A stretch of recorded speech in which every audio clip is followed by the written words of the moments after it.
Thanks to all of you who wake up so early to come to morning talks. That's kind of blows my mind. Can't wait to come back in June to meet that 11-year-old. So I've been rewatching a lot of my favorite TV show, How to Make It in America. It is the saga of some bumbling friends who are trying to make a specialty hoodie line happen before $100 hoodies were a thing. And they go through all these adventures. They're huge idiots. Somehow they cannot pull the hoodie line crisp together.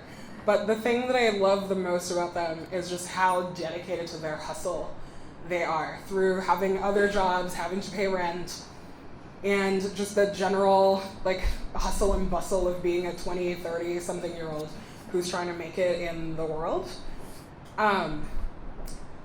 Two of my main hustles are, as you've heard, the Tech Lady Mafia and my podcast, Call Your Girlfriend, that I do with my best friend, Ann Friedman.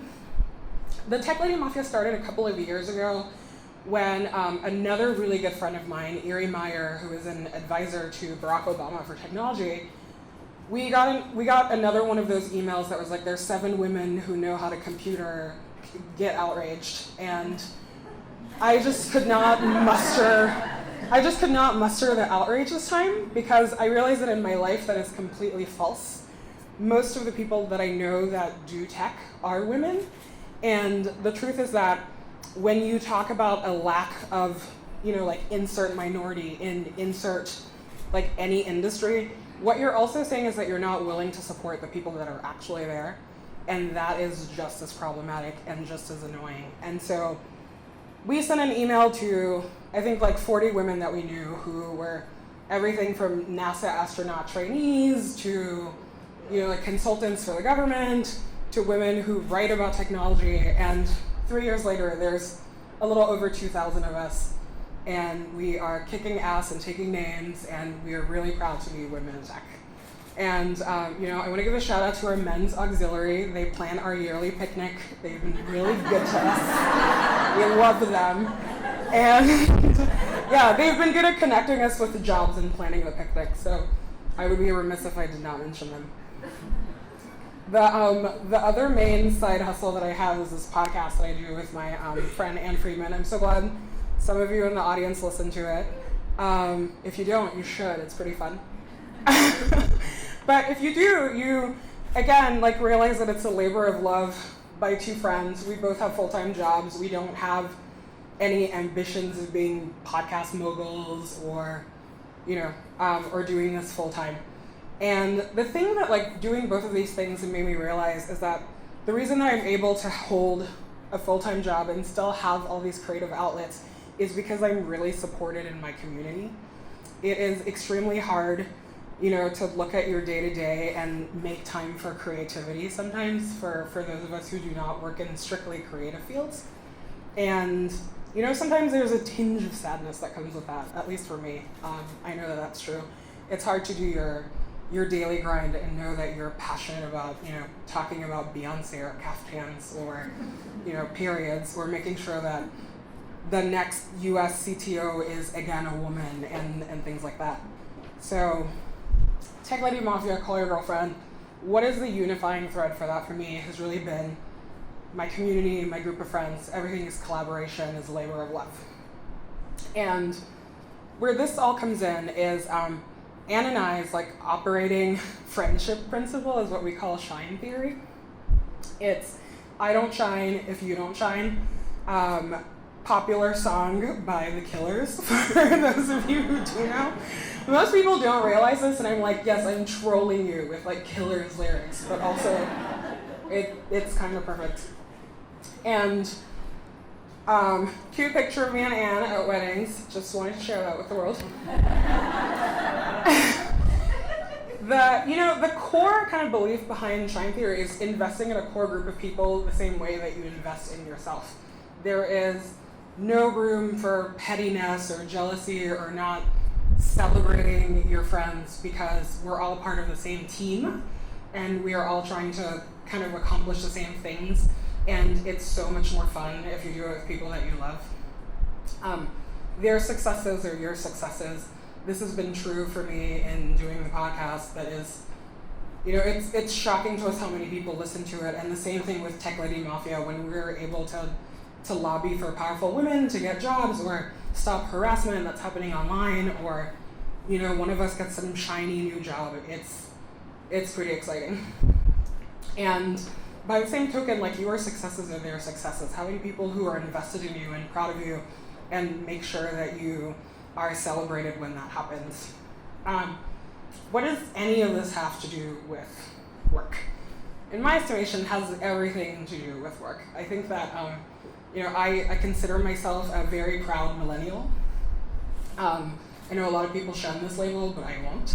I think that we are really hardworking, but the workplace hasn't necessarily been really kind to us, and sometimes has been really confusing.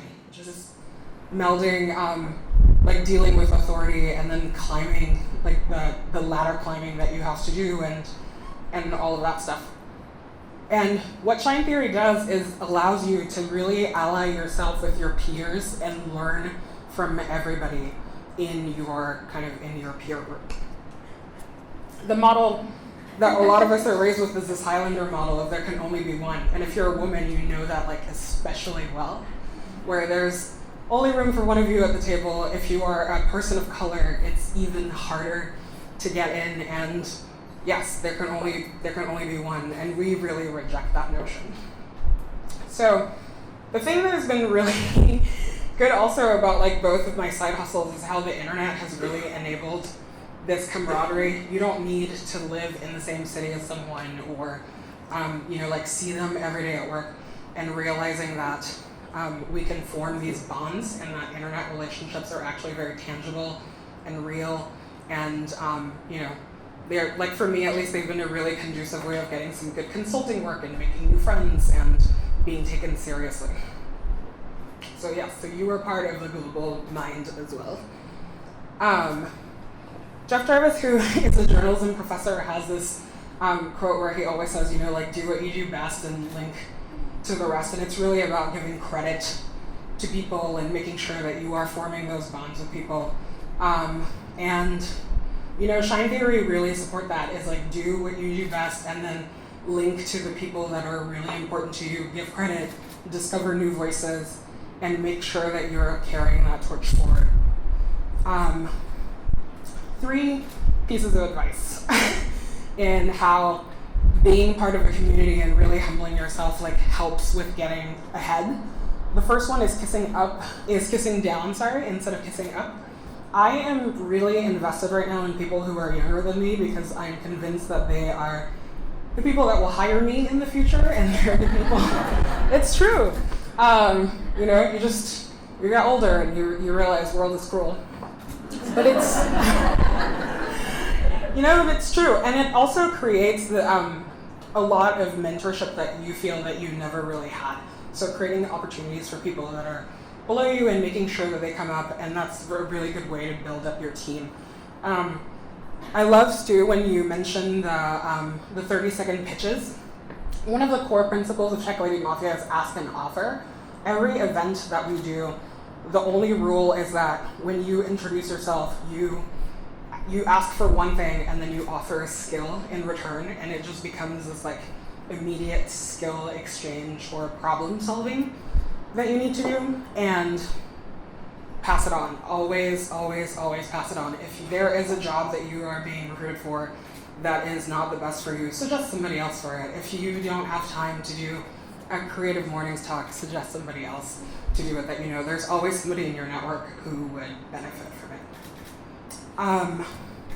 I want to be really clear though that this is not networking in the sense of like going to an event, meeting somebody for the first time, and just being really, to be crass, like hoary about it, and just really being authentic and realizing that it's about creating lasting bonds. Like, we're all playing a long game. You will encounter these people in your career for a really long time, and and who knows, like many relationships will be born out of this. Robert Krulwich is another really smart journalist who basically talks about this idea of horizontal loyalty, which is upholding your peers, kind of on the horizontal line. And so think about turning to people you already know who are your friends and friends of their friends and making something that makes sense to you together. This is as beautiful or as true as you can make it. And through a lot of, in the last, I would say 2 years for me, I think that this has been absolutely true. And it's the more you're willing to humble yourself and to give of your time and be authentic and be available to people as much as you can be, you will see that that is returned to you in spades when you're busy building this network of successful people. I just love the emoji. I'm really sad about the new update, but I really I thought a lot about a lot of these values that we have and we try to inculcate in each other, especially thinking through the theme for this month. And the truth is that it takes a lot of time and a lot of personal energy and just giving a lot of yourself to make a lot of this stuff happen, especially when you have a day-to-day that is really busy or you're doing something else, and making time for, making times for Shine Theory or for any kind of creative outlet that you have can seem really hard, but it's always worth it if you have help. So I wanted to make this really short and make it a little more interactive and see if anybody had questions, or we could expand on other things, or tell me about your amazing humble brags on your name tags. Questions? Yes? No?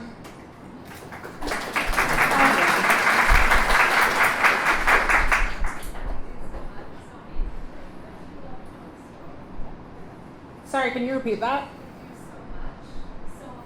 Oh, thank you. I love being able to work with my friends the most. I think that a lot of people say that it's a bad idea to do business with your friends. I don't think that is true if you have good boundaries and you have fun. And so far, so good for me. So yes. More questions, maybe. Yes? Why do you think emojis? Because they took the radiating hand of God out of the prayer hands emoji, and it was very, they traded diversity for that, and I feel conflicted about it. That's just me. Yes? What do you do about friends that you really believe in and really think you could get along and support each other, and you reach out so much, but then they're busy or they just don't return the love? Yes. So the question was, what do you do about friends who are too busy or don't have the time or are generally not as invested in you as you are in them? That is really sad, but it's a reality of life. It happens to everyone, and I don't think that it's necessarily malicious. But I think that it's okay to, you don't have to move on from those friendships, but friendship is a two-way investment, and it's really okay to treat people the way that they treat you, and not take it personally, and not, sometimes, there's a season for everything, and sometimes some people are too busy for you, and that's okay. So, yes. Yeah. I like what you said a lot about reaching out to people who are younger. Mm-hmm. And in the context of feminism, I wonder how you feel about talking to people who are, let's say, maybe in their early 20s or in their late teens about this issue without sounding like you're being condescending or when I was your age, blah, blah, blah. So the question was expanding on reaching out to people that are younger, and specifically in a feminist context, how do you talk to people and not sound condescending? I think the answer is don't be condescending. Everybody knows when they're being condescending. and the people who tell you that they don't know are liars, because you know exactly how you want to be talked to, and you know what you respond to. But I think, like in a feminist context, like intergenerational friendships are so important. And it really breaks my heart when people don't get, like people of different age groups don't get along because they think that it's driven by pop culture as opposed to like a common struggle. So that's really something to be mindful of. Yes? So, as a woman especially, sometimes what we have to do is really speak up for our accomplishments and like the really awesome things that we're doing. So how do you balance like humility with advocating for yourself? That's a really great question. So the question was, how do you balance advocating for yourself and humility? I think that one of the greatest lies that women are told is that promoting yourself is completely diametrically opposed to being a humble person. And I think that we are socialized really early on to not take credit and to just be really fearful of those things. And I think that those two things can coexist. I think that there is a world in which you can take credit for your work because your work is good and your work is awesome, and there's nothing wrong with that. And I don't know why it's beeping so much. And also still be authentic to to your values of like not being an asshole. There's like a gulf of just behavior between those two things. Yes. I find that the idea of the side hustle is pretty new for older generations. So how do we make it clear that we're not distracting ourselves from our full-time work and really nourishing ourselves? That's an excellent question. So the question was, if you didn't hear it, that the idea of having a side hustle is really new, and how do you really show at work, especially, that you're not distracted by these new things that you're doing? And to be honest with you, that's something that I struggle with a lot, because the workplace, even the modern workplace, is not very accommodating to people who have larger outside ambitions sometimes. I think that the key really is doing your job and doing it you have to do your job 100% all of the time, and really be at peace with that. But also being really recognizing that for a lot of people, especially people who manage you and people who are from a slightly older generation, that is a tension that's always going to be there. So I don't have a great answer to that. It's something that I personally struggle with all the time. But I think that doing your job well and just, knowing that you give 100% there all the time is really key for me. Yes. In the back. Can you talk a little bit about how you got one of your side projects started? Which one? Your podcast. Oh, great. So the question is, how did we get started on the podcast? I think a lot of it for me is really personality based. I'm friends with a lot of type A people. If you talk about a problem, you have to come up with a solution. I can't handle venting for the sake of venting, which I'm realizing that you also kind of have to be okay with, because some people just want to vent sometimes.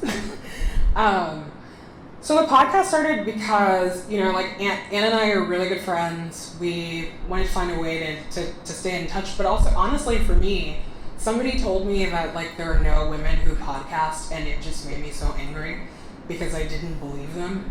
And then I went online and I was like, oh, there are a lot of dudes doing this. If they can do it, clearly I can do it. And I think that's a lot of how my projects honestly start, is hearing of some vague sexism, whether founded or unfounded, and exploring further. But yeah. Yes.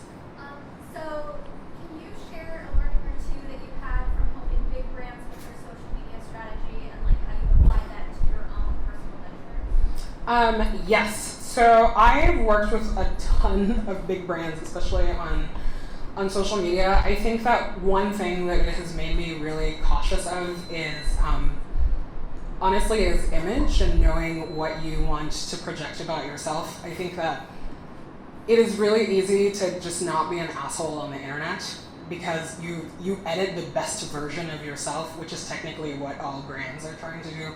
Some are better at it than others, but we won't get into that.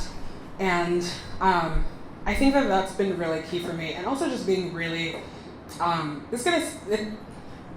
in this day and age of like outrage and things moving really fast, I think that thinking a lot before sharing things online is something that I've really internalized. I've been responsible for, like accounts with hundreds of thousands of people, and the fear and the pit stomach, like want to throw up feeling that you have before you post every time. I think that that's a healthy feeling sometimes. And yeah, so maybe not what you want to hear, but definitely where I was going. Yes.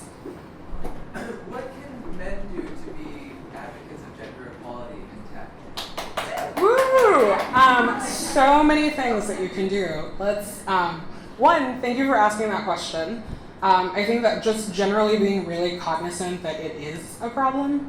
No matter how you feel about like anecdotal evidence, the statistics actually support the fact that it is harder for women in the tech industry. I think that taking a big step back and really defining for yourself what it means to be an ally is one of them. Really listening and hearing the women that you work with or that you are trying to have. Making sure if that you are responsible for hiring at your company, that there is always one viable female candidate. You should not make an offer to anyone unless you had one woman who was like, could compete for that job, whether you give it to her or not. Yes. First of all, I love your podcast as well. Hey, thanks. You have another recommendation for it. I feel like a lot of the challenges with Twitter and what people aren't as represented in tech happen. There's the whole micro things happening every day. It's passing. How much do you think we need to talk about when they happen? Or at a very high level conversation about that? I think that, so the question is, how do you talk about, especially for like women and minorities in tech, but I would say like pretty much with everything, how do you deal with like the larger conversation versus the everyday microaggressions that you deal with? I think that both of those conversations need to happen at the same time, because the thing that the larger conversation does is make like really strong HR rules, which are like great. Really thankful for equal opportunity employment. But if you really look down to the nitty gritty of some things, like I'm going to use the Ellen Powell case as an example. A lot of the things that she talked about were these like really intangibles, right? That if you're a woman, you're like, I kind of understand what you're saying. You don't necessarily know how to articulate it, but you know. You know what it's like to not be invited to that one meeting or to be undermined and whatever. And I think that both of those conversations need to happen in parallel. Yes. So one thing that my friends and I have noticed in our respective companies or careers is that we get reviews and feedback that we're assertive, we're aggressive, we ask too many questions, and that we're young and we should know our place. We have a feeling it's not so much about how we are, it's that we're women of color. How have you dealt with these situations, and do you have any advice on that about it? To be really candid with you, that's another thing that I struggle with a lot, being a very assertive person. I think my parents just raised me to be a really confident blonde man on the inside. Sometimes I don't know what's happening.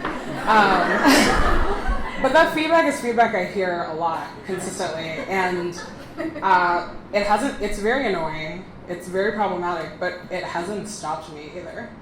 And so, I would say like, keep on, you're gonna annoy a lot of people, that's okay, you're going to win everything at the end. That's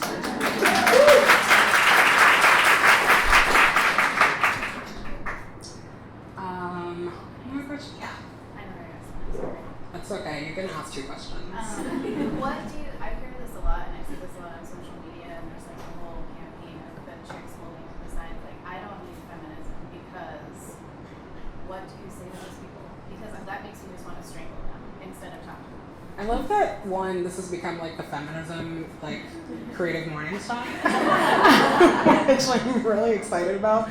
So, what do you say to women who don't call themselves feminists? But no, who actually say like, I don't need it and I think it's terrible. yeah, so I don't need it. I don't think it's terrible. What? I'm gonna try to be nice about this. You know, it's like, one, who really listens to those women? Like, you know, like, truthfully, outside of it annoying you, like, what kind of influence, like you don't even know the definition of the word.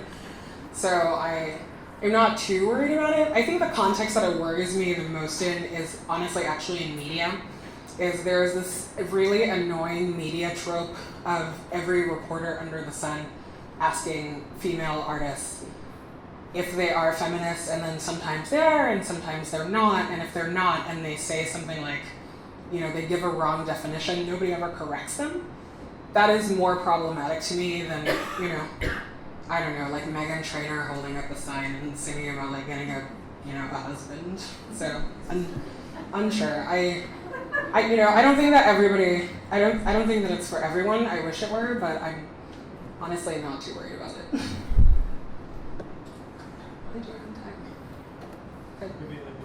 Okay, perfect. One more. Here we go. What's the scariest thing that's ever happened to you professionally? Professionally, wow, that's really good. Man, I don't know. I'm responsible for a lot of people's money. That scares me a lot all the time.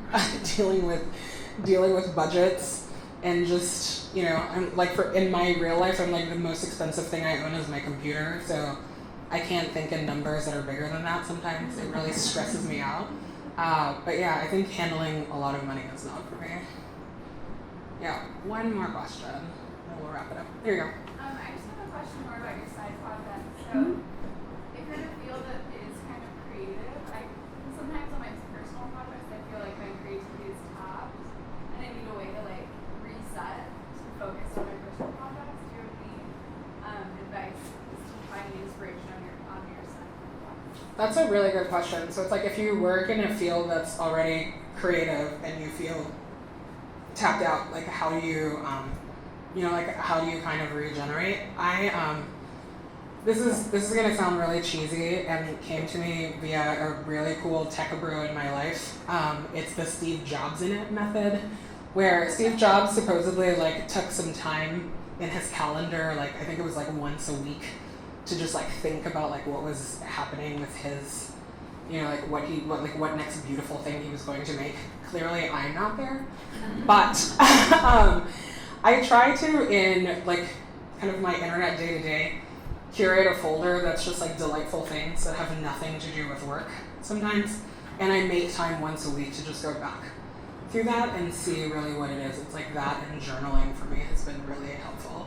I did a class called The Artist's Way a long time ago that I think a lot of people are familiar with, and that's been really A++ for me.